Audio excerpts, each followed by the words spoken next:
वसुदेवसुतं देवं कंसचारूरमर्दनं देवकी परमानन्दं कृष्णं वन्दे जगद्गुरुम् श्रुतिस्मृतिपुराणानाम् आलयं करुणालयम् नमामि भगवत्पादं शङ्करं लोकशङ्करम् शङ्करं शङ्कराचार्यं केशवं बादरायणम् सूत्रभाष्यकृतं वन्दे भगवन्तौ पुनः पुनः ब्रह्मानन्दं परमसुखदं केवलं ज्ञानमूर्तिं द्वन्द्वातीतं गगनसदृशं तत्त्वमस्यादिलक्ष्यम् एकं नित्यं विमलमचलं सर्वधी साक्षिभूतं भावातीतं त्रिगुणरहितं सद्गुरुं तन्नमामि गोपाल कृष्ण भगवान की जय सद्गुरुनाथ महाराज की जय।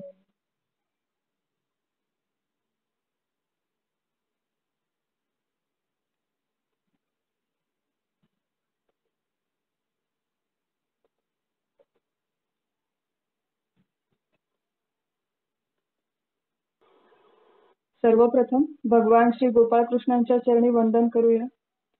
जगद्गुरु श्रीमद आदि शंकराचार्यांना वंदन करू। या ग्रंथाचे ग्रंथकर्ते पूज्य स्वामी विद्यारण्य स्वामी यांना आपण वंदन करू आणि आपले सद्गुरु परमपूज्य डॉक्टर काका, आपल्या आचार्य परमपूज्य मंदाताई या सर्वांना वंदन करू। आपणा सर्व श्रोत्यांना मी विनम्र अभिवादन करते आणि पंचदशी ग्रंथातील पंचकोश विवेक या प्रकरणातील अंतिम श्लोकांचा आपण आता अभ्यास करूया। अंतिम श्लोकांच्या समूहाचा आपण अभ्यास करू। संत तुकाराम महाराजांचं एक अतिशय सुंदर वचन आहे, नित्य नवा दिस जागृतीचा। तुकाराम महाराज म्हणतात की रोज नव्या जागृतीचा आपला दिवस असावा। नवीन सकारात्मक विचार घेऊन आपण सकाळी जागं व्हावं आणि नुसतं शरीराने जागं होणं नाही तर मनाने, विचाराने, विचारधारेने सुद्धा मनुष्याला जागृत होण्याची आवश्यकता आहे।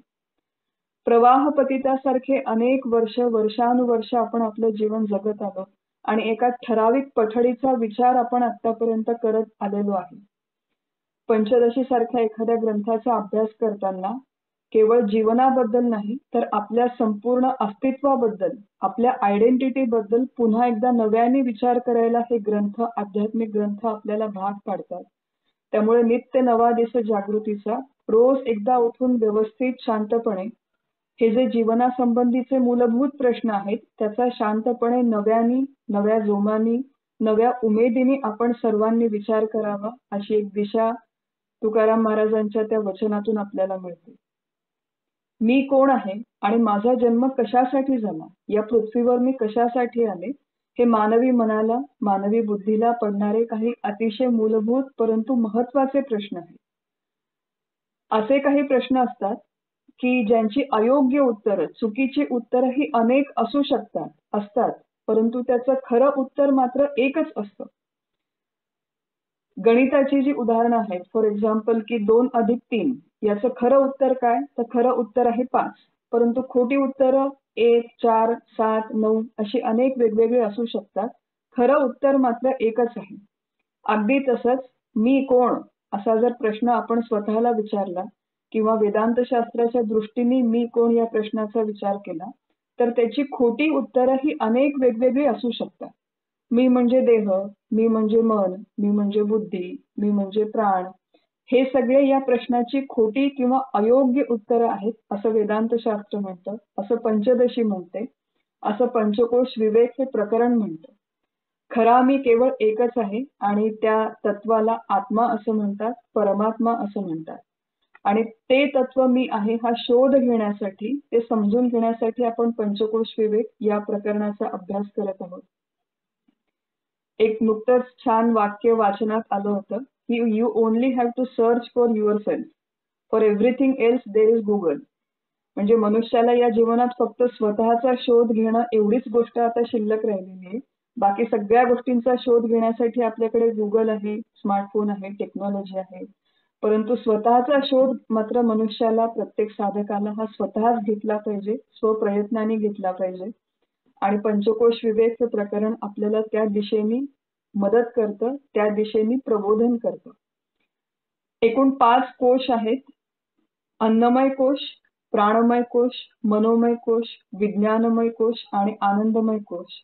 यातील प्रत्येक कोशाचं स्वरूप काय आहे, त्यामध्ये अडकून पडलेल्या मनुष्याची लक्षणं काय आहेत आणि त्याचा वैचारिक निराश कसा करायचा, या सर्व गोष्टींचा आपण विस्ताराने विचार केला. या 5ही कोशांचा निराश झाल्याच्या नंतर, म्हणजे मी म्हणजे स्थूल देह नाही, मन नाही, बुद्धी नाही, प्राण नाही, कर्मेंद्रिय नाही, ज्ञानेंद्रिय नाही, आनंदमय कोश देखील नाही, या सगळ्या गोष्टींचा निराश झाल्यावर शिल्लक काय उरतं, शेष काय उरतं, असा जर प्रश्न आपल्या समोर आला, एखाद्या व्यक्तीला वाटू शकेल की एवढ्या सगळ्या गोष्टी मी नाही, तर मग मी म्हणजे काहीच नाही का, मी म्हणजे जणू शून्य आहे का, असा प्रश्न एखाद्या व्यक्तीच्या मनात येऊ शकतो. आणि त्याचं निराकरण करण्यासाठी म्हणून पंचदशीमध्ये पुढे एक मोठा श्लोकांचा समूह आलेला आहे. आपण बघितलं होतं की आपलं मूळ स्वरूप आत्मा हे जणू या 5 कोशांनी झाकलं गेलेलं आहे, आवृत्त झालेलं आहे. आणि या आत्म्याची लक्षणं सत चित आनंद रूप आहे. प्रत्यक्ष पंचदशीमध्ये या लक्षणांचं प्रत्यक्ष रूपाने वर्णन आलेलं नाही, परंतु अप्रत्यक्ष रूपाने सच्चित आनंद या लक्षणांचं वर्णन आलेलं आहे. श्लोक क्रमांक 16 ते 28 मध्ये आत्म्याचं मुख्यतः चित हे लक्षण समजावून सांगितलं, ज्याचा आपण मागच्या सत्रामध्ये विचार केला होता. आणि हा विचार करताना काही महत्वाच्या मूलभूत संकल्पना आपण बघितल्या होत्या. असं आहे की सच्चिदानंद आहे, आत्मा म्हणजे सद्रूप चिद्रूप आनंदरूप आहे. हे शब्द, हे वाक्य आपण अनेक वेळेस ऐकतो, वेगवेगळ्या ग्रंथांमध्ये, वेगवेगळ्या प्रबोधनामध्ये आपण हे शब्द ऐकतो. परंतु या शब्दांची जोपर्यंत स्पष्ट कल्पना येत नाही, तोपर्यंत या परमार्थाच्या मार्गामध्ये आपली खऱ्या अर्थाने प्रगती होत नाही. मग चित ही संकल्पना समजावून घेताना आपण सगळ्यात पहिल्यांदा मुख्यतः बघितलं की आत्मा, चिद्रूप आत्मा हा स्वयंप्रकाश आहे. ज्ञान होणं ही जी घटना आहे, ही या संपूर्ण सृष्टीमध्ये केवळ चेतन प्राण्यांना, चरसृष्टीला ज्ञान होतं. अचेतन सृष्टीला, अचेतन वस्तूंना ज्ञान होत नाही. त्यामुळे ज्ञान होण्यासाठी चैतन्याची आवश्यकता आहे, ही सगळ्यात पहिली गोष्ट. जे शुद्ध चैतन्य आहे आत्मा, तो स्वयंप्रकाश आहे. त्या आत्म्याच्या प्रकाशात सूर्यचंद्रादी इतर वस्तूंचं आपल्याला ज्ञान होतं, परंतु आत्म्याचं ज्ञान होण्यासाठी इतर कुठल्याही प्रकाशाची आवश्यकता नाही, ही दुसरी गोष्ट. ज्या आत्म्याच्या प्रकाशात हे सर्व जाणलं जातं, त्या आत्म्याला जाणण्यासाठी दुसऱ्या कुठल्या वस्तूची आवश्यकता आहे, कुठल्या साधनाची आवश्यकता आहे, कुठल्या प्रकाशाची आवश्यकता आहे, असा एक प्रश्न विद्यारण्य स्वामी उपस्थित करतात आणि सांगतात की आत्मा नावाचं हे जे तत्व आहे, हे आत्मज्ञान हे वस्तुनिष्ठ नाही, व्यक्तिनिष्ठ नाही, परंतु व्यवहारात आपल्याला जेवढं काही वस्तुनिष्ठ, व्यक्तिनिष्ठ ज्ञान होतं, ते या आत्म्याच्या प्रकाशात होतं, म्हणजे ज्ञान प्रकाशात होतं. अजून एक आपण संकल्पना बघितली होती की एक आहे होणारं ज्ञान आणि एक आहे कायम आतमध्ये उपलब्ध असलेलं ज्ञान. होणारं ज्ञान हे ज्ञानेंद्रियांच्या माध्यमातून होतं, वेगवेगळ्या प्रकाराने होतं. असणारं ज्ञान म्हणजे ज्ञानरूप आत्मा, त्याच्या प्रकाशात, त्याच्या अधिष्ठानावर बाहेरची सगळी ज्ञान होतात. एक गोष्ट नेहमी लक्षात ठेवायची चित ही संकल्पना समजावून घेताना, की आत्म्याचं ज्ञान होत नाही आणि आत्म्याला ज्ञान होत नाही. मग ज्ञान कोणाला होतं व्यवहारात, तर ज्ञान जीवाला होतं. जीवाला कशाचं ज्ञान होतं? जीवाला हे कळतं की मी मूळचा देह, मन, बुद्धी, प्राण इत्यादी नसून मीच आत्मा आहे, मी आत्मरूप आहे, हे ज्ञान जीवाला होतं. व्यवहारामध्ये जो ज्ञाता आहे तो जीव आहे. जीव डोळ्याच्या माध्यमातून पाहतो, जे काही पाहिलं ते समजावून घेतो, लक्षात ठेवतो, प्रोसेसिंग करतो. त्यामुळे सगळ्या कृती करणारा कर्ता जीव आहे, भोगता जीव आहे, ज्ञाता जीव आहे. परंतु आत्मा हा ज्ञाता देखील नाही, आत्मा हा ज्ञेय देखील नाही. ज्ञाता, ज्ञेय, ज्ञान या संपूर्ण त्रिपुटीला ऍक्टिव्हेट करणारा किंवा या संपूर्ण त्रिपुटीला एक अधिष्ठानत्व देणारा जे तत्व आहे, त्याला आत्मा असं म्हणतात, त्याला सच्चिदानंद असं म्हणतात.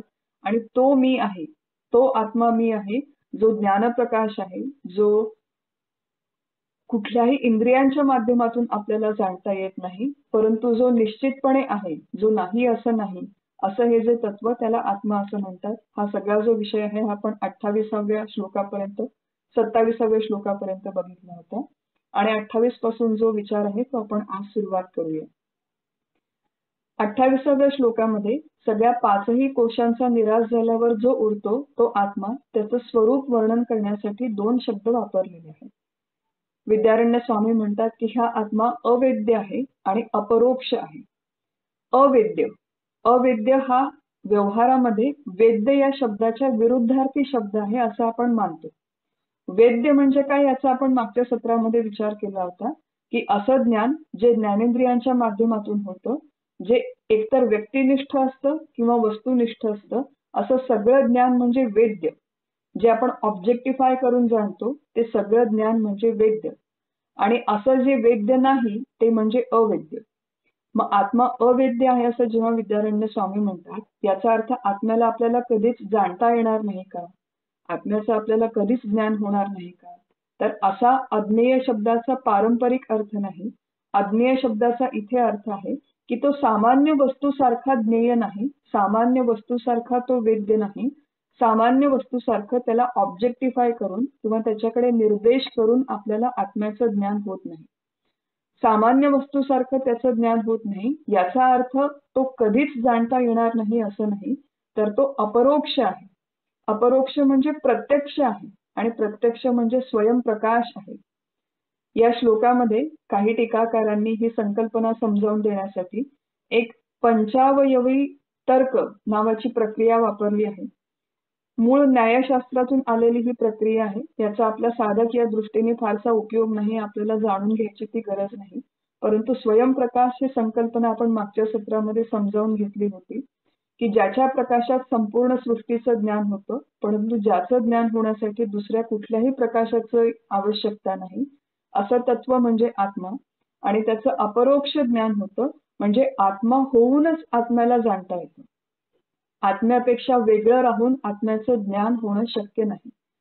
व्यवहारामध्ये जेव्हा मला एखाद्या वस्तूचं ज्ञान होतं, उदाहरणार्थ हा फोन आहे, फोन वेगळा, मी वेगळी आणि ज्ञान झाल्यावरती सुद्धा फोन, मी आणि ती ज्ञान होण्याची प्रक्रिया हे तीनही घटक वेगवेगळे राहतात. परंतु आत्मज्ञानाच्या प्रांतामध्ये मी आत्मा आहे असा मला म्हणजे जीवाला जेव्हा अनुभव येतो तेव्हा अनुभव सांगणारा त्या ज्ञेयापासून वेगळा राहत नाही. जीव त्या आत्म्यापासून वेगळा राहत नाही. जीवाला आत्म्याचा अनुभव किंवा जीवाला आत्म्याचं ज्ञान हे आत्मरूप होऊनच घेणं शक्य आहे. आत्मरूप होऊनच आत्मा जाणणं शक्य आहे. असा सगळा विषय 28व्या श्लोकामध्ये विद्यारण्य स्वामी सांगतात आणि त्याच्या पुढे 3 शब्दांचा वापर करतात. आत्म्याचं वर्णन करण्यासाठी एका श्रुतीचा इथे उपयोग करतात. सत्यम ज्ञानम अनंतम ब्रह्म.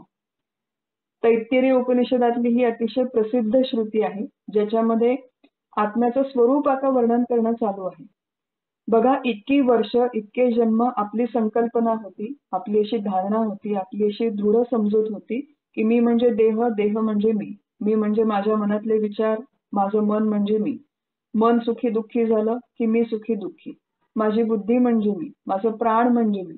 अशा आपल्या चुकीच्या स्वतःबद्दलच्या सगळ्या संकल्पना होत्या, त्या बाजूला ठेवल्या. त्या पाचही कोशांचा निराश केल्यावर जे शिल्लक राहतं त्याचं वर्णन करणं आता सुरू आहे.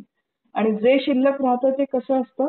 सत्यम ज्ञानम अनंतम ब्रह्म अशी त्या ब्रह्माची लक्षणं आहेत असं विद्यारण्य स्वामी सांगतात. त्यापैकी ज्ञान हा जो शब्द आहे तो याच्यापूर्वी आता नुकताच वर्णन होऊन गेला. 16 पासून 28 पर्यंत जे काही वर्णन केलं गेलं ते आत्म्याच्या ज्ञानरूपता किंवा चित या लक्षणाचं वर्णन होतं. आणि आता याच्या पुढे श्लोक क्रमांक 29 ते 34 या श्लोकांचा जो समूह आहे त्याच्यामध्ये सत्यम, आत्मा हा सत्य कसा आहे त्याच्या सत्य या लक्षणाचं वर्णन किंवा स्पष्टीकरण विद्यारण्य स्वामी आपल्याला देणार आहे. सत्यम ज्ञानम अनंतम ब्रह्म, त्यातील सत्य हे लक्षण आपण आता समजावून घेऊ. त्याच्यासाठी सगळ्यात पहिल्यांदा जो श्लोक आहे 29, 30, 31 या 3 श्लोकांचा समूह आपण एकत्र बघू. आणि त्याच्यामध्ये विद्यारण्य स्वामी सांगतात की आत्मा सत्य कसा आहे ते सांगण्यासाठी त्यांनी सत्यत्व या संकल्पनेची व्याख्या केली आहे की सत्यत्वम बाधराहित्यम. सत्यत्व, एखादी वस्तू सत्य आहे, एखादं तत्व सत्य आहे म्हणजे नेमकं काय आहे? बाधराहित्यम. ज्याचा कधीही बाध होत नाही असं जे तत्व त्याला सत्य असं म्हणतात. बाध हा जो शब्द आहे तो विद्यारण्य स्वामींनी या संपूर्ण 29व्या श्लोकामध्ये एकूण 3 वेळेस वापरला.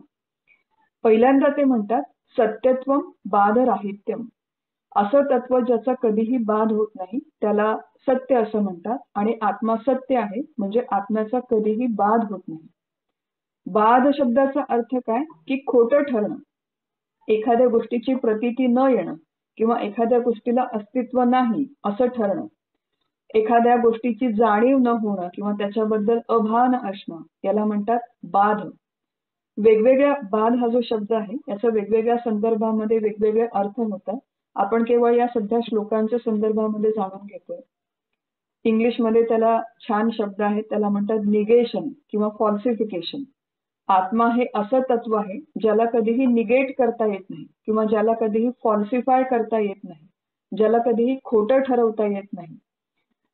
आपण एक वेदांतातलं प्रसिद्ध उदाहरण आहे की रज्जूवरती सर्पाचा आभास होतो. संध्याकाळच्या वेळेस मंद अंधकार असताना रज्जूवर सर्पाचा आभास होतो. आता हा जो सर्प आहे याची प्रतीती केवळ थोड्या वेळापुरती येते. नंतर त्याच्यावरती आपण बॅटरीचा उजेड पाडला की तो सर्प दिसेनासा होतो आणि परत मूळ रज्जू दिसायला लागते. याचा अर्थ सर्प हा सत्य नाही, कारण की सर्पाचा बाध होतो. तो काही काळ दिसतो परंतु काही काळाच्या नंतर त्याचं दिसणं बंद होतं, त्याची प्रतीती बंद होते. म्हणून सर्पाचा बाध करणं शक्य आहे, तसा आत्म्याचा बाध करणं शक्य नाही. तो 3ही कालामध्ये अबाधित आहे.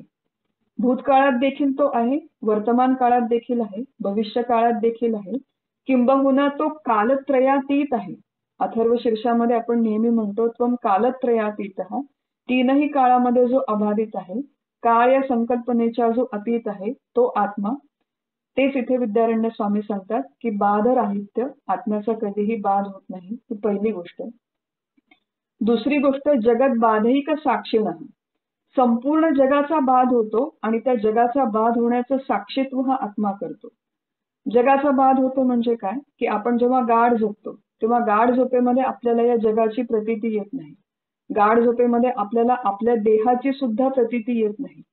मग गाढ झोप म्हणजे सुषुप्ती किंवा मूर्छा, बेशुद्ध पडलेल्या स्थितीमध्ये किंवा समाधी अवस्थेमध्ये जर कोणी व्यक्ती असेल तर या 3ही अवस्थांमध्ये देहाची प्रतीती येत नाही, संपूर्ण जगाची प्रतीती येत नाही. त्यामुळे देहाचा आणि जगाचा बाध होणं शक्य आहे आणि त्यामुळे देह आणि जग सत्य नाही हा एक भाग. आणि दुसरा भाग इथे सांगतात की या संपूर्ण देहाचा आणि जगाचा जो बाध होतो त्याचं साक्षीत्व करणारा तत्व म्हणजे हा आत्मा. साक्षी ही जी संकल्पना आहे ही समजावून घेणं आवश्यक आहे. आणि इथे बाध म्हणजे बघा कुठल्याही प्रकारचा बदल, कुठल्याही प्रकारचा चेंज जेव्हा होतो. उदाहरणार्थ माझ्यासमोर एखादा घट आहे, तो घट आहे हे बघणारी मी या खोलीमध्ये अस्तित्वात आहे. मी आहे, मी बघते की आत्ता हा घट अस्तित्वात आहे आणि दुसऱ्या मिनिटाला हा घट फुटला. त्यामुळे घटाचं अस्तित्व आहे आणि घटाचं अस्तित्व नाही या दोनही गोष्टी नोट करणारी, बघणारी मी, साक्षी या खोलीमध्ये उपस्थित आहे. एखाद्या वस्तूचं किंवा एखाद्या पदार्थाचं जेव्हा अस्तित्व असतं ते असणं आणि नसणं किंवा थोड्या वेळापुरतं नसणं या सगळ्या गोष्टी नोट करणारा कोणीतरी एक साक्षी असावा लागतो व्यवहारात. जसा अगदी तसंच आत्मा हे तत्व साक्षीसारखं आहे. हे जेवढे काही देह, जग, व्यक्ती, वस्तू, पदार्थ आपल्याला प्रतीतीला येतात ते प्रतीतीला येतात याची दखल घेणारं आणि प्रतीतीला येत नाही याची दखल घेणारं तत्व म्हणजे साक्षी, याला आत्मा असं म्हणतात. आत्म्याचं साक्षीत्व हे व्यवहारातल्या साक्षीत्वापेक्षा वेगळं आहे. ते थोडंसं समजून घेण्याची आवश्यकता आहे. व्यवहारामध्ये बघा एखादी प्रसंग आहे, घटना आहे की मी फिरायला गेले कुठेतरी आणि खूप घनदाट झाडी आहे. मी झाडांच्या पाठीमागून चालते आणि दूर एका अंतरावरती मी बघते की एका व्यक्तीने दुसऱ्या व्यक्तीचा खून केला. आता खून ही जी प्रक्रिया आहे त्याच्यामध्ये एका व्यक्तीने खून केला, दुसऱ्या व्यक्तीचा खून झाला. परंतु तिसरी मी जी तिथे उभी आहे, मी फक्त हे पाहिलं. मी खून केला देखील नाही, माझा खून झाला देखील नाही, परंतु हे दोन्ही बघणारी मी व्यवहारात उपस्थित आहे आणि म्हणून मला साक्षी म्हणतात. व्यवहारामध्ये साक्षी हा शब्द बघणं या अर्थाने वापरला जातो, की साक्षीने हे पाहिलं. कोर्टामध्ये त्याच्यासाठी पुरावे देण्यासाठी, साक्ष देण्यासाठी त्या साक्षीला बोलवलं जातं. व्यवहारामध्ये जो साक्षी असतो तो सक्रिय साक्षी आहे, म्हणजे प्रत्यक्ष एखादी घटना पाहणारा साक्षी आहे. आत्मा देखील साक्षी आहे, परंतु आत्मा हा व्यवहारातल्या सारखा सक्रिय साक्षी नाही. आत्म्याला निष्क्रिय साक्षी असं म्हटलं जातं. निष्क्रिय साक्षी म्हणजे काय, की आत्मा एखादी घटना करत नाही, एखादी कृती करत नाही, तो करवून सुद्धा घेत नाही, तो ती कृतीचा भोग देखील भोगत नाही, परंतु आत्म्याचं अधिष्ठान आहे, आत्म्याचं चैतन्य आहे, म्हणून हा करणं, कृती, करवून घेणं, भोगणं हा सगळा व्यवहार होतो. आत्मचैतन्याचं अधिष्ठान नसलं असतं तर या जगात जीवाची निर्मिती झाली नसती आणि जीवाने कुठलीही कृती केली नसती. आत्म्याचं अधिष्ठान आहे, म्हणून या सगळ्या जागृती, स्वप्न, सुषुप्ती या तीनही अवस्था, त्यांच्यामध्ये होणाऱ्या सगळ्या कृती, त्यांच्यामध्ये होणारे सगळे बदल हे ज्या प्रकाशात होतात, ज्या प्रकाशामुळे होतात, ज्या अधिष्ठानावर होतात, ते अधिष्ठान म्हणजे आत्मा आहे. म्हणून त्याला साक्षी म्हणलं जातं, परंतु तो निष्क्रिय साक्षी आहे. व्यवहाराच्या सारखा सक्रिय साक्षी नाही. आत्मा काहीही पाहत नाही, आत्मा काहीही नोंद ठेवत नाही, आत्मा कुठल्याही जीवाला त्याच्या कर्माची फळं देत नाही, परंतु आत्मा आहे म्हणून हे सगळे व्यवहार होतात. म्हणून त्याला या सगळ्या व्यवहारांचा साक्षी म्हटलं जातं. मग विद्यारण्य स्वामींनी 2 गोष्टी सांगितल्या, की आत्मा हा स्वतः साक्षी आहे, तो तीनही काळात अबाधित आहे, व्यवहारात बाधित होणाऱ्या सगळ्या घटनांचं तो साक्षीत्व करतो. आणि शेवटी ते म्हणतात, बाधः किम साक्षिको ब्रूहि न तु साक्षिक इष्यते. संपूर्ण जगाचा बाध ज्याच्या प्रकाशात होतो किंवा संपूर्ण जगाचा बाध ज्याच्या अधिष्ठानावर होतो, तो हा आत्मा, तो हा निष्क्रिय साक्षी. त्याचा बाध कोण करणार, त्याचा निराश कोण करणार, त्याला फॉल्सिफाय किंवा निगेट कोण करणार. असं आहे की 5ही कोशांचा जेव्हा आपण निराश करतो, देह, मन, बुद्धी, प्राण इत्यादी, तेव्हा ते सगळं प्रकाशित करणारा आत्मा तिथे आहे, म्हणून या पंचकोशांचा निराश आपण करू शकतो. परंतु त्या आत्म्याचाच आपण निराश केला, आत्म्याचाच आपण बाध केला, आत्म्यालाच आपण खोटं ठरवलं किंवा तो नाही आहे असं ठरवलं, तर मग या इतर सगळ्या वस्तूंचा बाध होणं कसं शक्य आहे. विद्यारण्य स्वामी इथे म्हणतात, की कुठल्याही वस्तूचा जेव्हा बाध होतो तेव्हा त्या बाधाचा एक साक्षी असावा लागतो. जोपर्यंत साक्षी नाही तोपर्यंत तो बाध मानला जाणं व्यवहारात शक्य नाही. घट आहे आणि घट फुटला हे बघणारा तिथे साक्षी आहे, म्हणून त्या ज्या कृती आहेत, म्हणून त्या ज्या घडलेल्या घटना आहेत त्याची नोंद ठेवली गेली. हे जसं व्यवहारात आहे त्या सक्रिय साक्षीमुळे, तसंच इथे परमार्थात आत्मा हा निष्क्रिय साक्षी आहे आणि त्याचा बाध होणं कधीही शक्य नाही.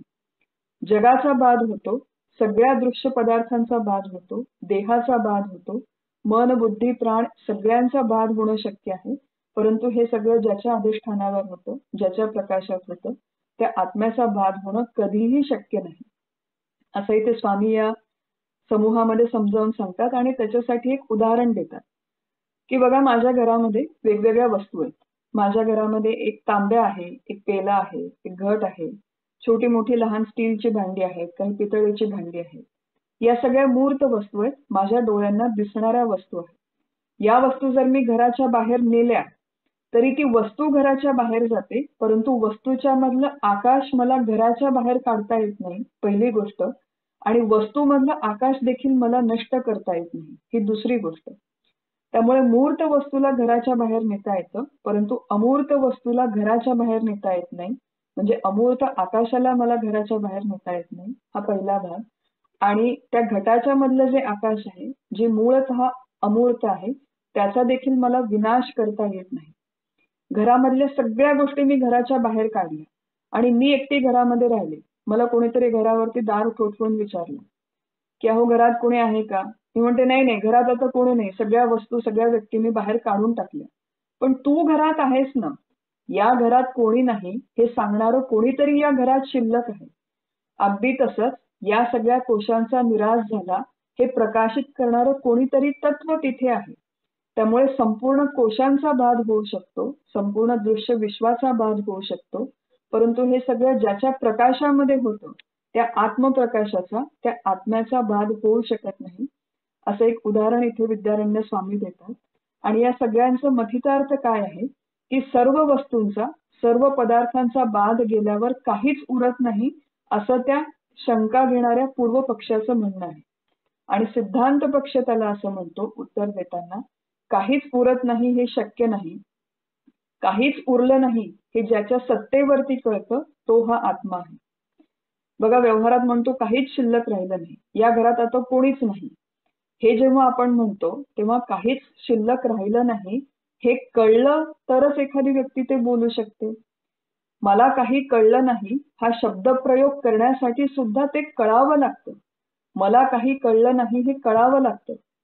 व्यवहारामध्ये आपण म्हणतो की मला गणित कळलं आणि मला गणित कळलं नाही. परमार्थाच्या दृष्टीने मला गणित कळलं हे देखील ज्ञान आहे आणि मला गणित कळत नाही हे देखील ज्ञान आहे. हा उजेड आहे हे देखील ज्ञान आहे आणि हा अंधार आहे हे देखील ज्ञान आहे.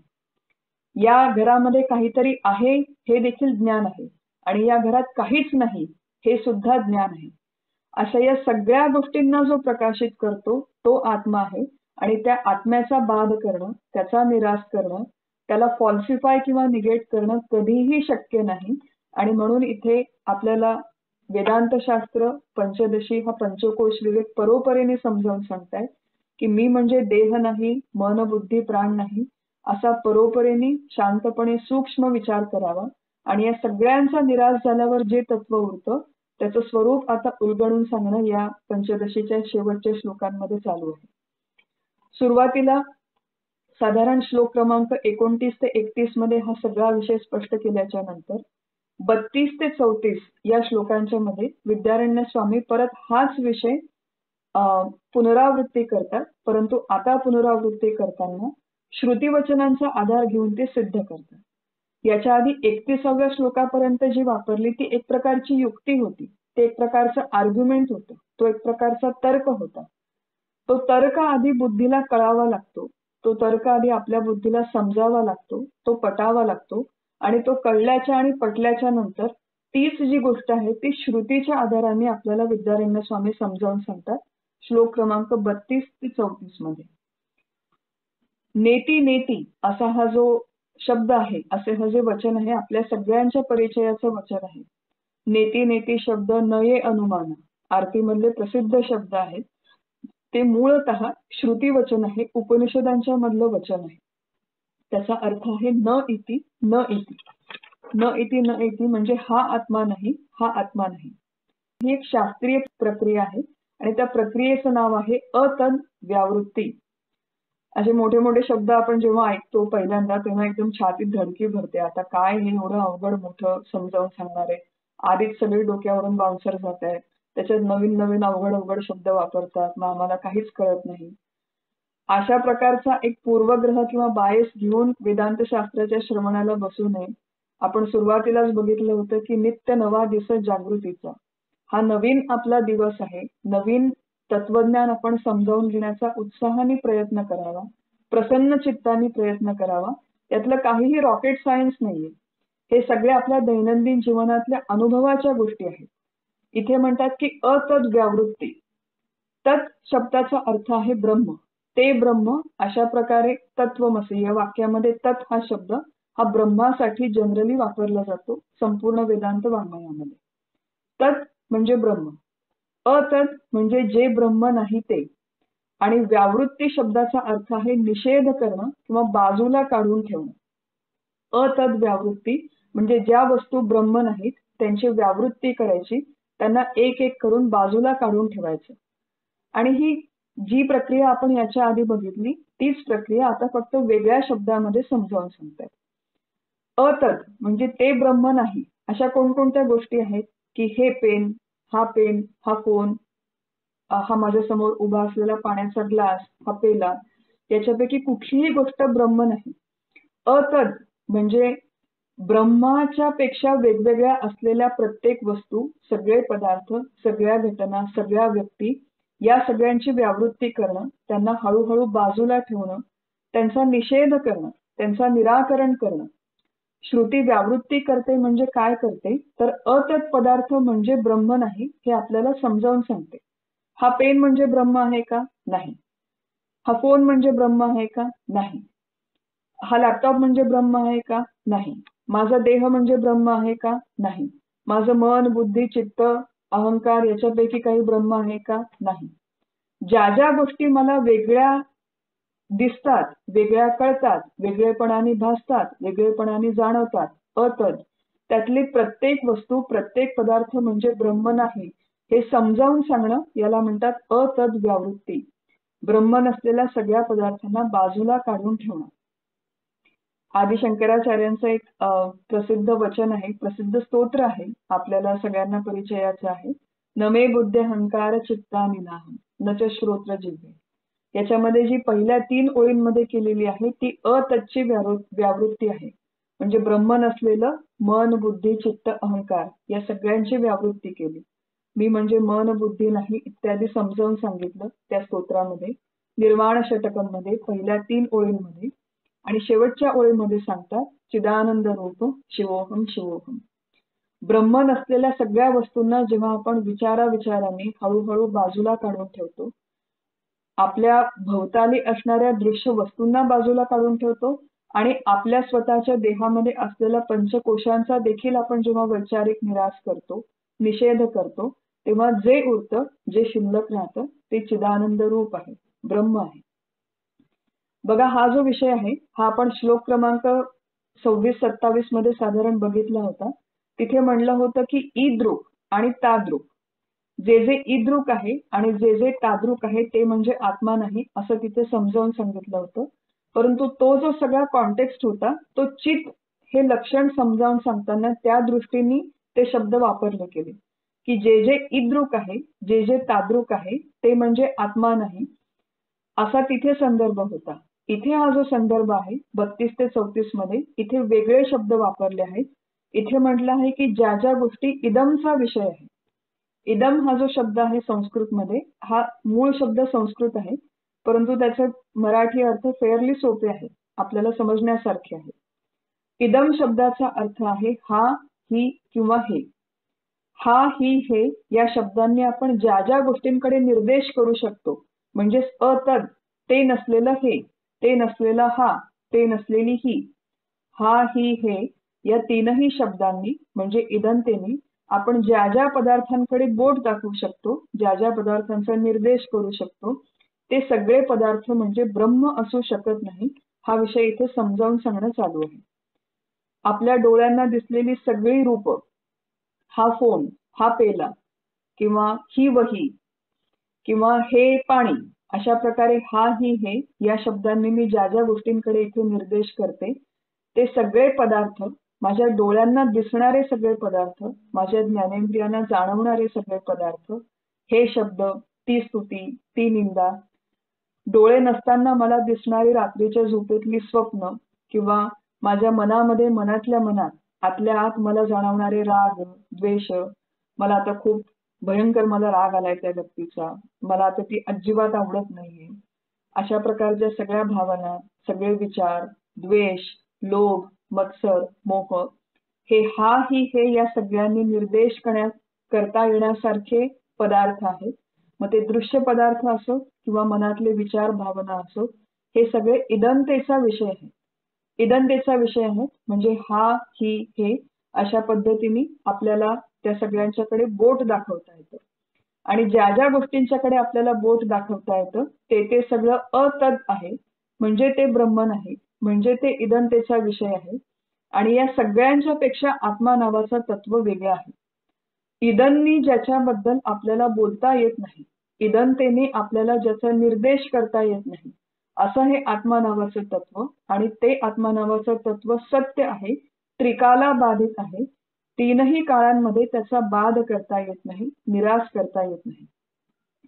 बघा जो माझ्यापेक्षा भिन्न प्रत्येक पदार्थ आहे त्या प्रत्येक पदार्थाचा मला त्याग करता येतो. कोणी म्हणलं घरातल्या सगळ्या वस्तू काढून टाका, बरं काढून टाकते. कोणी म्हणलं हे घर सोडून द्या, बरं सोडून देते. कोणी म्हणलं रस्त्यावर जाऊन राहा, बरं रस्त्यावर जाऊन राहते. मी जेवायला बसले, कोणी माझी ताटली काढून घेतली की हे तुमचं अन्न आम्हाला देऊन टाका, बरं देऊन टाकलं. आता केवळ माझ्याकडे माझं शरीर शिल्लक आहे. शरीरातलं सुद्धा कधी कधी असं होतं बघा, अपघात होता आणि माझा एखादा हात जातो. हात गेला तरी शरीर आहे. दुसरा हात गेला तरी शरीर आहे. दोन्ही पाय गेले, दोन्ही डोळे गेले, दोन्ही कान गेले तरी शरीर रूपाने माझं थोडंफार अस्तित्व आहे.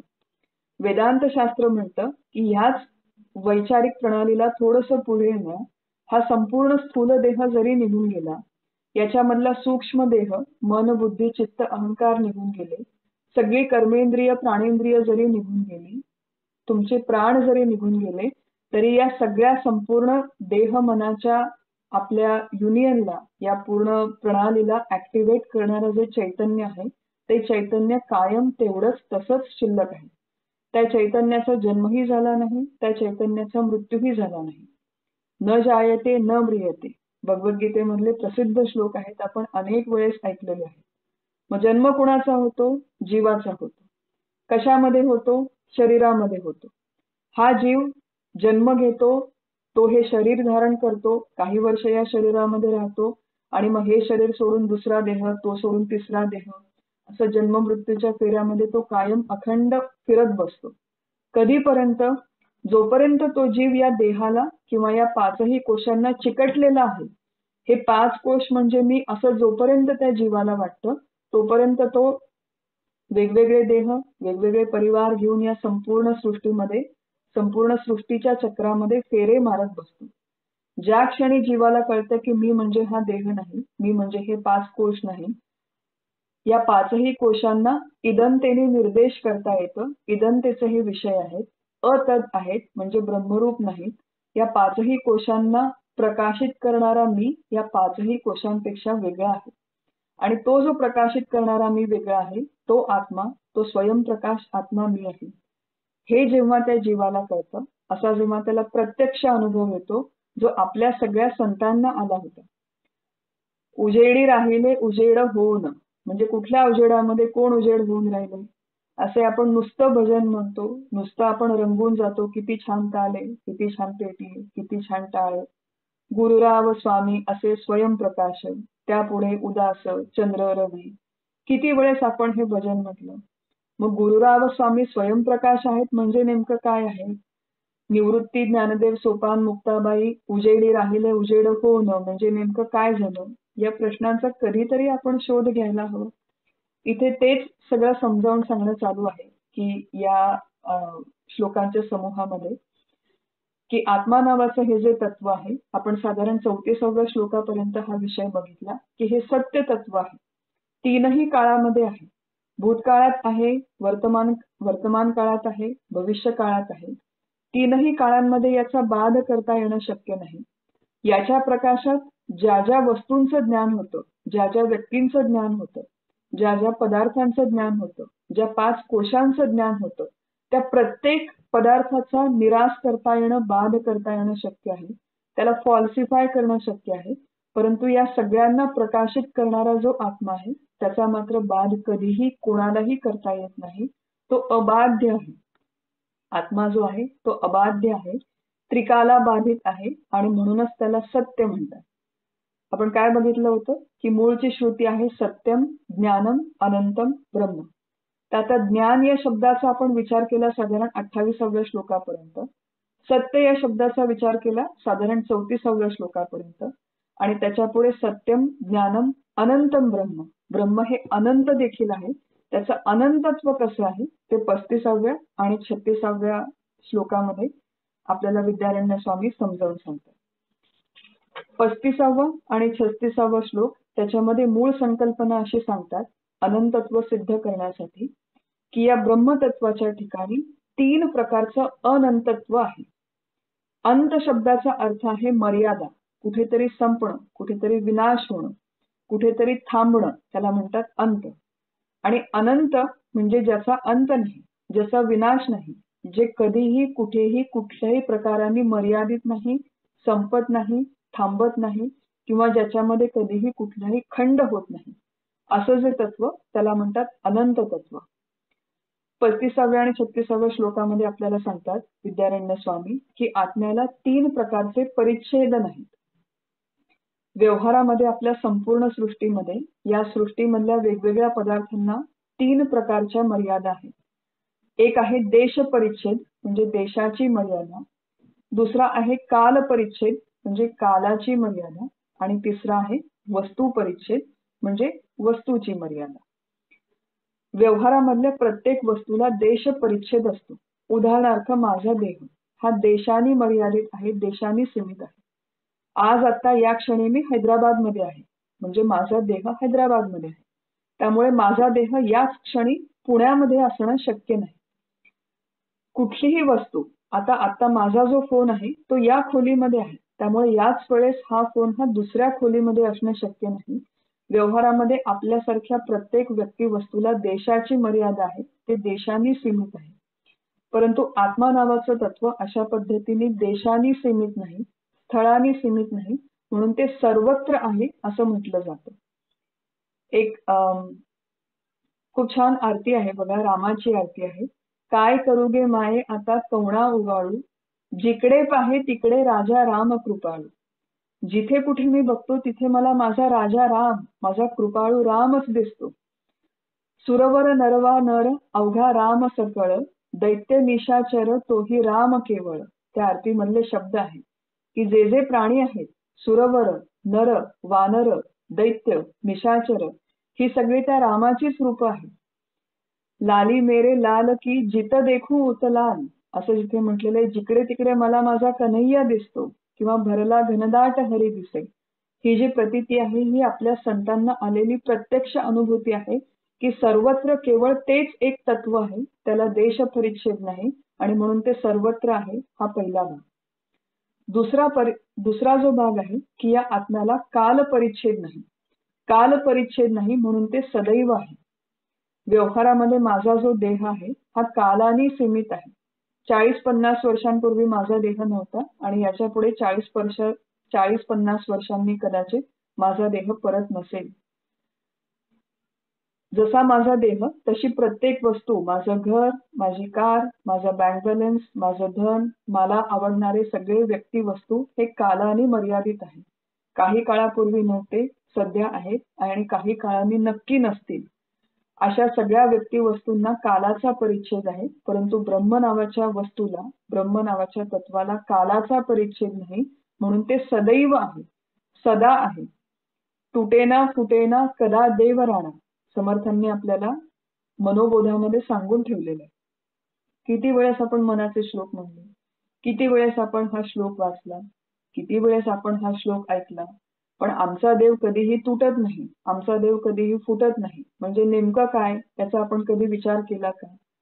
बघा, घरामध्ये देवाची मूर्ती असते, परंपरेने चालत आलेली एखादी मूर्ती आहे, तिचा भंग होऊ शकतो, तिचा एखाद्या हात पाय याच्यामध्ये काहीतरी व्यंग येऊ शकतो, तो तुटू शकतो. देवाची एखादी प्रतिमा आहे, तिचा भंग होऊ शकतो, ती खाली पडू शकते. परंतु मूर्तीचा भंग झाला म्हणजे खऱ्या देवाचा भंग झाला असा होत नाही.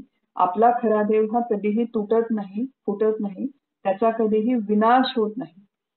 असा कधीही विनाश न होणारा, सदैव अस्तित्वात असणारा, ज्याला काल परिच्छेद नाही, असा आत्मा. आणि तिसरा जो आहे त्याला म्हणतात वस्तू परिच्छेद. वस्तू परिच्छेद म्हणजे नामाची किंवा रूपाची मर्यादा. माझ्या समोर आता 2 वस्तू आहेत, एक आहे पेन आणि दुसरा आहे फोन. पेन ही जी वस्तू आहे तिचा जो आकार आहे, त्या पेन मध्ये फोनचा अभाव आहे. म्हणजे जिथे पेन आहे तिथे फोन नाही, आणि जिथे फोन आहे तिथे पेन नाही. अशा प्रकारे प्रत्येक वस्तू ही स्वतःच्या नामरूपाने, स्वतःच्या आकाराने मर्यादित असते. परंतु ब्रह्म नावाचं तत्व हे अशा प्रकारे आकाराने देखील मर्यादित नाही. मुंगीमध्ये ब्रह्म आहे ते लहान ब्रह्म, आणि हत्तीमध्ये ब्रह्म आहे ते मोठं ब्रह्म, असा काहीही प्रकार नाही. आकाराने ते मर्यादित किंवा सीमित होत नाही, म्हणून ते समान आहे असं आपण म्हणतो. छोट्या वस्तूमध्ये ते छोटं नाही, मोठ्या वस्तूमध्ये ते मोठं नाही. असं हे जे ब्रह्म नावाचं तत्व देशाची मर्यादा नाही, देश परिच्छेद नाही, म्हणून सर्वत्र आहे. कालाची मर्यादा नाही, काल परिच्छेद नाही, म्हणून सदैव आहे. आणि वस्तूची म्हणजे नामरूपाची मर्यादा नाही, म्हणून ते समान आहे. सर्वत्र सदा समान असं हे जे ब्रह्मतत्व, तीनही प्रकारच्या मर्यादा याला नाही, म्हणून ते अनंत आहे. ज्ञानेश्वर महाराजांनी एक अतिशय सुंदर ओवी लिहिलेली आहे ज्ञानेश्वरीमध्ये की जे सर्वत्र सदा सम, तेथ विभाग अधमोत्तम. मती वशे संभ्रम विवंचिती. ज्ञानेश्वर महाराज म्हणतात की असं जे तत्व आहे ते सगळीकडे आहे, सर्वत्र, सदैव आहे, नेहमी आहे आणि समान आहे. अशा या ज्या अखंडित, अनंत, अमर्याद तत्वामध्ये जो विभाग आहे अशी कल्पना करतो. म्हणजे आमच्या भारतामध्ये ब्रह्मतत्व जास्त आहे आणि तुमच्या अमेरिकेमध्ये ब्रह्मतत्व कमी आहे. किंवा आमच्या इथे खूप देवाची पूजापाठ होतात म्हणून आमच्या इथे ब्रह्मतत्व जास्त आहे आणि त्यांच्या घरामध्ये खूप दुराचार चालतात म्हणून त्यांच्या घरी ब्रह्मतत्व कमी आहे. अशातला काहीही प्रकार नाही. ब्रह्मतत्व म्हणजे आपला खरा देव, आपला खरा, आपण म्हणतो राम, कृष्ण, गणपती इत्यादी. खरं हा या पंचकोश विवेकाचा विषय नाही, हा अनुषंगिक विषय आहे. परंतु जे आपल्याला सांगितलेलं आहे की आपले सगळे देव हे मूळतः ब्रह्मरूप आहे. ब्रह्म हे त्या सगळ्यांचं खरं स्वरूप आहे. राम, कृष्ण इत्यादी केवळ ते अवतार आहेत. अवतार सगळे माईक आहेत, पण त्या अवतारांच्या मागचं तत्व एकच आहे आणि ते तत्व सत्य आहे. त्यालाच आपण परमात्मा म्हणतो, त्यालाच आपण ब्रह्म म्हणतो आणि ते ब्रह्म सर्वत्र सदैव समान आहे. जे त्या भगवंताचं स्वरूप आहे तेच माझं देखील मूळ स्वरूप आहे, असं या पंचकोश विवेकाच्या मध्ये आपल्याला समजावून सांगणं चालू आहे. की असं जे सर्वत्र सदा समान तत्व आहे. आणि याच 35व्या-36व्या श्लोकामध्ये अजून एक इंटरेस्टिंग पॉइंट आपल्याला विद्यारण्य स्वामी सांगतात की आपण जे म्हणतो व्यवहारामध्ये या ज्या सगळ्या वस्तू, व्यक्ती आहेत या एकतर देशाने सीमित आहेत किंवा कालाने सीमित आहेत किंवा आकाराने सीमित आहेत. असं जरी असलं तरी देश काल या संकल्पना ज्या आहेत, स्पेस अँड टाइम ज्याला आपण म्हणतो, त्या संकल्पनाच मुळात मायेच्या प्रांतातल्या आहेत. त्या संकल्पनाच मुळात कल्पित आहेत, भ्रमरूप आहेत. आणि एक उदाहरण त्यांनी दिलं याच्यासाठी की आकाशामध्ये, हे टीकाकारांनी दिलेलं उदाहरण आहे की आकाशामध्ये आपल्याला वेगवेगळे ढग दिसतात आणि आपण बराच वेळ निरखून त्या ढगांच्याकडे बघत राहिलो तर त्या ढगांचे वेगवेगळे फॉर्मेशन्स होताना दिसतात. की त्या आकाशामध्ये एखादं गंधर्व नगर आहे, जणू काही एखादी नगरी आहे. त्याच्यामध्ये एक वाघ आहे, एक सिंह आहे, एक छान सुंदर 10-15 घरं आहेत. त्या घरामध्ये काही माणसं आहेत, कोणी झाडाला पाणी घालतंय, कोणी त्या गाईला दूध पाजतंय वगैरे असे वेगवेगळ्या प्रकारचे सीन्स आपण त्या ढगांमध्ये आहेत असं जणू बघतो, जणू त्याची कल्पना करतो. आता ढगांच्या मध्ये असे कितीही वेगवेगळे आकार आपल्याला दिसले तरी त्या ढगांमुळे, त्या आकारांमुळे असं आपण कल्पना करू की तिथे खूप मोठं युद्ध चालू आहे सज्जन आणि दुर्जन लोकांच्या मध्ये, फार मोठा तिथे रक्तपात होतो. असं मला जरी त्या ढगांच्या मध्ये दिसलं तरी त्या ढगांमुळे आणि त्याच्यामध्ये चालणाऱ्या त्या काल्पनिक युद्धामुळे आकाशाला काहीही फरक पडत नाही. आकाशामध्ये भेद होत नाही, आकाशामध्ये मर्यादा निर्माण होत नाही. तसं या माईक सृष्टीमध्ये देशकाल या माईक म्हणजे कल्पित डायमेन्शन्स आहेत.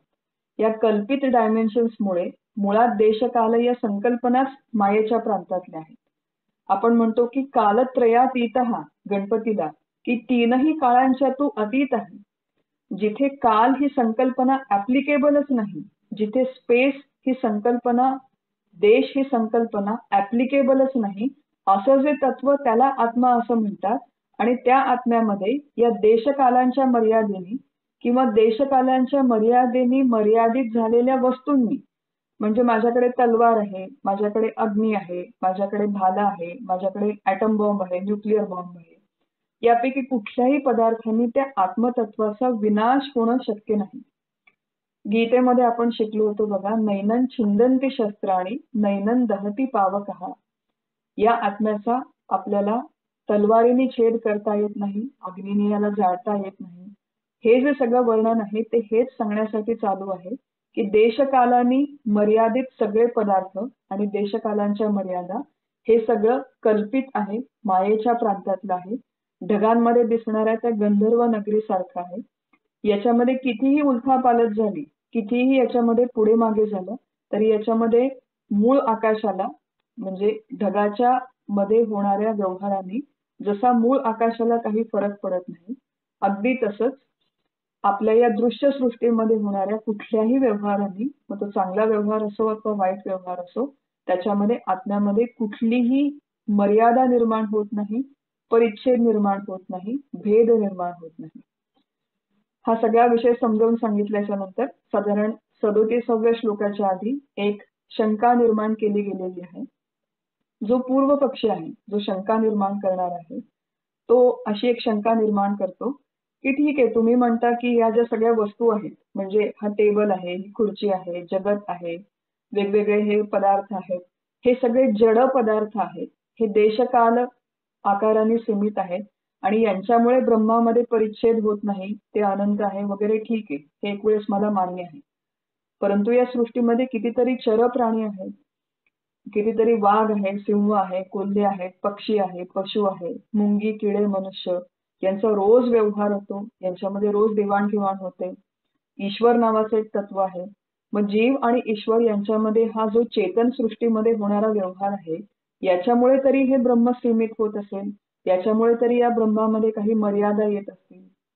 मग त्याचं निराकरण करण्यासाठी विद्यारण्य स्वामी पुढे 37 ते 40 हे श्लोक वापरतात. ते म्हणतात की बघा, या संपूर्ण सृष्टीला अस्तित्व देणारा, या संपूर्ण सृष्टीला भातित्व देणारा आणि प्रियत्व देणारा हा एकच आत्मा आहे. आत्म्याची लक्षणं म्हणजे आत्मा सत चित आनंद रूप आहे.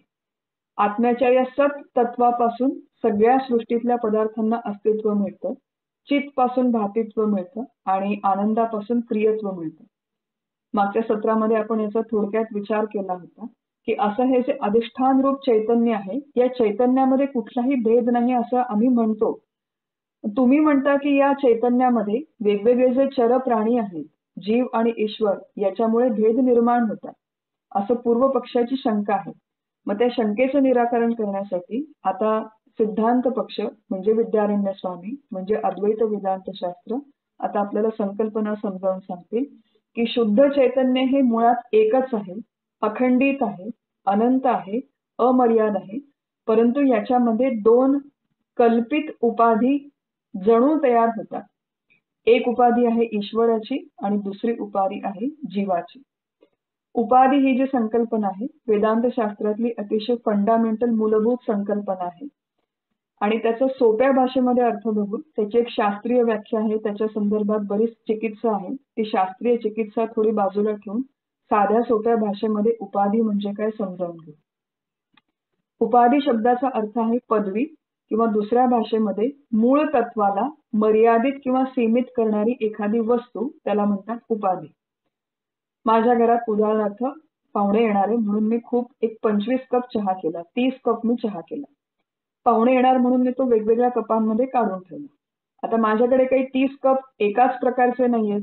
मग माझ्याकडचा खूप चांगला क्रॉकरीचा सेट काढला, त्याच्यातले 6 कप, मग थोडीफार बरी क्रॉकरी होती, त्याच्यामधले 5-6 कप, असे वेगवेगळे 6-6 कपांचे सेट काढले. शेवटी तेही संपले म्हणून थोडे पेपर कप्स काढले. असे वेगवेगळे कप मी जेव्हा समोर ठेवते, त्याच्यामध्ये चहा ओतते आणि चहा ओतल्यावरती जर एखादी व्यक्ती म्हणाली की तो जो लाल कपातला चहा आहे ना, तो माझा आहे. आता लाल कप ही झाली उपाधी आणि त्याच्यामधला चहा याला शास्त्राच्या भाषेत म्हणतात उपहित. कपाचे रंग वेगवेगळे आहेत, कपाचे आकार वेगवेगळे आहेत. अशा या उपाधी, कप रूप उपाधी जरी वेगवेगळ्या असला तरी त्यांच्यामधला चहा हा एकच आहे. उपाधीच्या बाबतीत म्हटलं जातं की उपाधी असली तरी बिघडत नाही आणि नसली तर नडत नाही. ते सगळेच्या सगळे कप फुटून गेले तरी चहामध्ये काहीही बदल होणार नाही. चहा जसा आहे, जेवढाच आहे तसाच त्या भांड्यामध्ये शिल्लक राहू शकतो ज्याच्यामध्ये मी चहा बनवला. त्यामुळे उरलेले 30 कप असले तरी चहा आहे, कप नसले तरी चहा आहे. कप ही त्या चहाची फक्त उपाधी आहे. उपाधीचं एक लक्षण आहे, त्याला शास्त्राच्या भाषेत म्हणतात व्यावर्तक, म्हणजे ती वेगळं करून दाखवते. लाल कपातला चहा असं मी जेव्हा म्हणते तेव्हा पूर्ण मोठ्या भांड्यातल्या चहापेक्षा किंवा इतर कपांपेक्षा तो लाल कप त्याच्या आतल्या चहाला इतर चहांपेक्षा वेगळं करून दाखवतो. कप ही चहाची उपाधी आहे आणि दुसरा भाग की कप आपले स्वतःचे गुणधर्म त्या चहावरती लादत नाही. कपाचा रंग पिवळा आहे म्हणून माझा चहा पिवळा होत नाही. कपाचा रंग हिरवा आहे म्हणून माझा चहा हिरवा होत नाही. उपाधी फक्त त्याच्या आतल्या पदार्थाला इतर पदार्थांपेक्षा वेगळं करून दाखवते, वेगळेपणाने दाखवते. मग इथे विद्यारण्य स्वामी सांगतायत की ब्रह्म नावाचं तत्व हे मूळचं अखंडित अमर्याद चैतन्य एकच आहे, एकमेवा द्वितीय आहे. त्याच्यामध्ये खऱ्या अर्थाने कधीही कुठलाही भेद किंवा मर्यादा किंवा परिच्छेद निर्माण होत नाही, परंतु त्याच्यामध्ये या कल्पित उपाधी जणू निर्माण झाल्या. एक आहे ईश्वर नावाची उपाधी, एक आहे ब्रह्म नावाची उपाधी. आता ब्रह्मामध्ये म्हणजे मूळ व्यापक चैतन्यामध्ये पहिली जी उपाधी आहे त्याला म्हणतात माया. ब्रह्मामध्ये जेव्हा माया नावाची एक काल्पनिक उपाधी निर्माण झाली, तेव्हा त्या मायेच्या उपाधीने वेगळं करून दाखवलेलं चैतन्य त्याला आपल्याकडे ईश्वर असं म्हटलं जातं. ब्रह्म, माया आणि ब्रह्माचं मायेत पडलेलं प्रतिबिंब अशा 3 संकल्पना मिळून ईश्वर नावाची एक संकल्पना तयार होते. बघा, ब्रह्म नावाचं जे तत्व आहे ते या सृष्टीची निर्मिती करत नाही, ते या सृष्टीचा लय करत नाही, ते सृष्टीचं नियमन करत नाही, ते कुठल्याही व्यक्ती वस्तूंच्या कर्माचा हिशोब ठेवत नाही. ब्रह्म हे निष्क्रिय अधिष्ठान आहे. परंतु आपल्याला जी सगळी प्रतीती आहे, आपल्याला जी सगळी जाण आहे ती या संपूर्ण सृष्टीची जाण आहे. आपल्याला दिसतं की रोज याच्यामध्ये व्यवहार होतात, रोज देणे घेणे होतात, कोणीतरी चांगलं काम करतं, वाईट काम करतं. या सृष्टीचं नियमन चालू आहे. व्यष्टी स्तरावर म्हणजे एकट्या मनुष्याच्या स्तरावर देखील नियमन आहे आणि समष्टीच्या स्तरावर देखील नियमन आहे. समष्टीच्या स्तरावर जेवढे काही निसर्गाचे घटक आहेत त्या प्रत्येकाला एक काहीतरी नैसर्गिक स्वाभाविक गुण दिलेला आहे आणि एक काहीतरी मर्यादा दिलेली आहे. पाण्याला गुण दिलेला आहे की तो ओलेपणाचं काम कर आणि तीच पाण्याची मर्यादा देखील आहे. सूर्याचा गुण आहे प्रकाश आणि उष्णता. पृथ्वीचा गुण आहे कडकपणा. एखादं जे फूल आहे त्याचा गुण आहे की सुगंध देणं किंवा सौंदर्य देणं. आपण बघा की फुलांची माळ करतो आणि ती देवाच्या गळ्यात घालतो. आणि एखादं लोखंड माझ्या घरी असेल तर त्या लोखंडाची सळई तयार करतो, त्याचे गज तयार करतो, ते खिडकीला लावतो. याच्यामध्ये उलट कधी होत नाही की आपण लोखंडाच्या माळ केलीये, लोखंडाचा हार केलाय, तो देवाला घातलाय आणि खिडकीमध्ये मी फुलांची खिडकी तयार केली, असं कधी होत नाही. कारण की त्या वस्तूला ते गुणधर्म आहेत आणि ते गुणधर्म त्याची मर्यादा ती वस्तू पाळते. त्या वस्तूवर त्या गुणधर्मांची मर्यादा एन्फोर्स करणारं या संपूर्ण सृष्टीमध्ये एक कॉस्मिक लॉ अँड ऑर्डर आहे. त्याचं नियमन करणारं, नियोजन करणारं एक समष्टी स्तरावर तत्व आहे. ते तत्व कोणतं आहे त्याला ईश्वर असं म्हणतात. ब्रह्मामध्ये जेव्हा मायेची उपाधी आली तेव्हा ब्रह्म, माया आणि ब्रह्माचं मायेत पडलेलं प्रतिबिंब मिळून हा ईश्वर तयार झाला. या संपूर्ण सृष्टीचं नियमन करण्यासाठी काही शक्तीची आवश्यकता आहे. ती जी शक्ती आहे त्या शक्तीच्या संदर्भात इथे बराच उहापोह काही शेवटच्या श्लोकांमध्ये केलेला आहे की ही शक्ती मुळात स्वतः अचेतन आहे. बघा, आपण शक्ती स्वतः कुठलाही व्यवहार स्वतंत्रपणे करू शकत नाही. आपण एक उदाहरण बघू की मी जिम मध्ये जाते रोज उदाहरणार्थ, आणि आता माझे बायसेप्स खूप चांगले डेव्हलप झाले म्हणून मी आता 20 किलोचं वजन उचलू शकते. 20 किलोचं वजन उचलण्याची शक्ती माझ्या बायसेप्स मध्ये आली. ही जी शक्ती आहे ती जर माझा हात नसेल, माझा देह नसेल तर इंडिपेंडेंटली स्वतंत्रपणे जाऊन 20 किलोचं वजन उचलू शकेल का? ती उचलू शकणार नाही. ती शक्ती जेव्हा शक्तिमानाच्या बरोबर असते तेव्हा ती कार्यान्वित होते, तेव्हा ती कार्यरत होते. तसे या संपूर्ण सृष्टीचं समष्टी स्तरावर नियमन करणारे एका विशिष्ट वेळेस सूर्याचा उदय होतो, विशिष्ट वेळेस सूर्याचा अस्त होतो. समुद्र त्याची मर्यादा उल्लंघन करत नाही. अग्नी नेहमी उष्णता देतो, पाणी नेहमी ओलं करतं, वायू नेहमी सुकवतो. या सगळ्या गोष्टींचं नियमन अतिशय नियोजन पद्धतीने समष्टी स्तरावर चालू आहे. आणि व्यष्टी स्तरावर देखील प्रत्येक व्यक्ती जी चांगले वाईट कर्म करते तिला आज ना उद्या आपापल्या कर्मांची फळं मिळतात. असं या संपूर्ण सृष्टीचं नियमन करणारा हा ईश्वर नावाचा एक कर्ता मानला आहे, जो या सृष्टीला निर्माण करतो, जणू निर्माण करतो, जणू नियमन करतो आणि जणू लय करतो. ईश्वर हा या सृष्टीचा कर्ता मानलेला आहे. निर्गुण परमात्मा किंवा ब्रह्मतत्व या सृष्टीचा कर्ता नाही. निर्गुण परमात्म्याच्या अधिष्ठानावर हा सगळा खेळ चालू आहे. जसं आकाश हे मागे जणू अधिष्ठान आहे आणि त्याच्यावरती ढगांमधले खेळ चालतात, तसं या आत्म्याच्या अधिष्ठानावरती हे सगळे खेळ चालू आहेत. त्याच्यात जणू ही माया उत्पन्न झाली. त्या मायेमध्ये आत्म्याचं म्हणजे चैतन्याचं प्रतिबिंब पडून ईश्वर नावाचं तत्व तयार झालं. ईश्वर आपल्या माया या शक्तीचा उपाधीचा उपयोग करून या संपूर्ण सृष्टीचं नियमन करतो, हा एक भाग. आणि दुसरं त्यांनी सांगितलंय की जीव ही एक दुसरी चर चेतन तत्व आपल्या या सृष्टीमध्ये तयार झालं. या जीवाला ज्या उपाधी आहेत त्या पंचकोशांच्या उपाधी आहेत. मूळ ब्रह्म नावाचं चैतन्य एकच आहे. त्याच्यात माया नावाची उपाधी आली म्हणून ईश्वर तयार झाला आणि पंचकोशांची अथवा अविद्येची उपाधी आली म्हणून जीव तयार झाला. असं आपण एक नुसतं व्हिज्युअलाइज करू की ब्रह्म नावाचं चैतन्य आहे, तो जेव्हा मायेचा मास्क घालतो तेव्हा तो ईश्वर होतो आणि जेव्हा तो पंचकोशांचा किंवा अविद्येचा मास्क घालतो तेव्हा तो जीव होतो. मग जीव वेगवेगळे काम करतो, त्याची फळं त्याला ईश्वर देतो, मग त्या जीवाचे वेगवेगळे जन्म होत राहतात आणि असं या सृष्टीचं जे चक्र आहे ते अखंड अनादी पद्धतीने या जगामध्ये चालू आहे. आणि या चक्रातून जर आपल्याला स्वतःची सुटका करून घ्यायची असेल, मुक्त व्हायचं असेल, तर त्याच्यासाठी पंचकोशांचा निराश करणं आवश्यक आहे. प्रत्येक जीव जो या 5 कोशांना चिकटून बसलेला आहे, मी म्हणजे देह, मी म्हणजे मन, बुद्धी, प्राण, हे सगळे जे आहेत या उपाधी आहेत. या उपाधी असल्या तरी आत्मा आहे, उपाधी नसल्या तरी आत्मा आहे. अनेक सगळे कप आले गेले फुटले तरी चहा जसाच्या तसा आहे. तशा अनेक सगळ्या उपाधी आल्या गेल्या फुटल्या तरी त्याच्या आतमधलं आत्मचैतन्य हे आहे तसंच आहे. ते येत नाही, जात नाही, त्याचा कधीही विनाश होत नाही आणि ते मी आहे याचा अनुभव घेण्यासाठी हा सगळा पंचकोश विवेक याचा विचार आपण करतो. बघा, शेवटच्या श्लोकांमध्ये विद्यारण्य स्वामी म्हणतात, अंतिम श्लोकांच्या मध्ये, की अंतिम 2-3 श्लोकांच्या मध्ये म्हणतात की मुळात मोक्ष ही जी कल्पना आहे, मुक्त होणं ही जी कल्पना आहे, ही बंधन सापेक्ष आहे.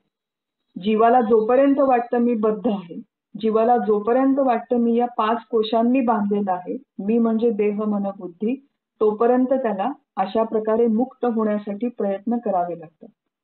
मुक्त होता परी बळे झाला बद्ध, घेऊन या छंद माझे माझे. जोपर्यंत हे देह मन बुद्धी मी आहे असं वाटतं तोपर्यंत साधना करणं आवश्यक आहे. परंतु मुक्त झालेल्या जीवनमुक्त व्यक्तींना हे कळतं की मी कधीही देह मन बुद्धी यांच्याशी माझा कधीही काही संबंध नव्हता. या पंचकोशांशी माझा कधीही काही संबंध नव्हता. य एवं ब्रह्म वेदैश ब्रह्मैव भवति स्वयं. अंतिम श्लोकामध्ये विद्यारण्य स्वामी सांगतात की जो कोणी ब्रह्म जाणतो तो स्वतः ब्रह्मच होतो. तो ब्रह्मज्ञ होत नाही, तो ब्रह्माचा ज्ञाता होत नाही, तर तो स्वतः पूर्णपणे ब्रह्मरूप होतो. उदाहरण बघूया. आपण व्यवहारात म्हणतो की मी जेव्हा कुमारिका होते तेव्हा मी आई नव्हते आणि मातृत्व ही जी संकल्पना आहे ती मी म्हणते की मातृत्व या संकल्पनेवरती मी निबंध लिहीन, मी कविता लिहीन, मी लोकांना समजावून सांगेन आई होणं म्हणजे काय असतं. परंतु प्रत्यक्ष जेव्हा मी आई होते तर आई होण्यासाठी, मातृत्व अनुभवण्यासाठी मला स्वतःला आई होणं आवश्यक आहे. आई झाल्यावरती एका एक्सटेंड पर्यंत समजावून सांगता येतं की आई होणं म्हणजे काय आहे, मातृत्व म्हणजे काय आहे. परंतु मी जेव्हा प्रत्यक्ष आई होते तेव्हा मी मातृत्व जाणणारी होत नाही, तर मी प्रत्यक्ष माता होते. मातृत्व जाणणं वेगळं आणि स्वतः प्रत्यक्ष माता होणं वेगळं. स्वतः प्रत्यक्ष माता झाले की त्यालाच म्हणतात मातृत्व खऱ्या अर्थाने जाणणं. त्याला म्हणतात आई होणं हे काय खऱ्या अर्थाने जाणण्यासाठी स्वतः आई व्हावं लागतं.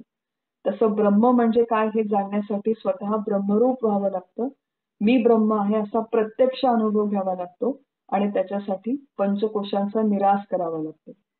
वैचारिक निराशाची ही प्रक्रिया आहे. सातत्याने विद्यारण्य स्वामींनी सांगितली त्या पद्धतीने आपण हा वैचारिक निराश करत गेलो तर शेवटी मी ब्रह्म आहे असा प्रत्यक्ष अपरोक्ष अनुभव आपल्याला याच जन्मामध्ये यावा, याच जन्मामध्ये येईल अशी आशा आहे आणि याच जन्मामध्ये असा अनुभव आपल्याला यावा म्हणून आपण सद्गुरूंच्या चरणी, भगवंताच्या चरणी मनोमन प्रार्थना करू आणि आजचं आपलं हे चिंतन थांबवू. आजच्या या चिंतनाबरोबर पंचकोश विवेक या प्रकरणाचा अभ्यास आपला पूर्ण झालेला आहे. हरिओम. श्रीराम.